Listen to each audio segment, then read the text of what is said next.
Hello guys, welcome to my mini blog. तो guys, हमने आपको बोला था कि हम जा रहे हैं एग्जॉस्ट लगवाने बाइक में, बट यहाँ पे हमने अपना एग्जॉस्ट का सब कुछ बाइक स्टैंड एग्जॉस्ट भी निकलवा दिया, बट एग्जॉस्ट नहीं लग पाया अभी तक, क्योंकि यहाँ पे कुछ नहीं मिल पाया, जो कि थोड़ा बहुत सामान बचा था, नहीं मिल पाया।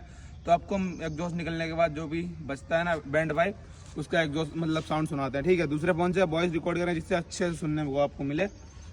तो सुनिए भाई, क्योंकि जब एग्जॉस्ट लगेगा वो तो आपको सुनाएंगे ही, बट ये भी सुनाते हैं कि एग्जॉस्ट निकलने के बाद जो नॉर्मल आवाज़ रहती है क्या रहती है। तो देखिए भाई, सुनना।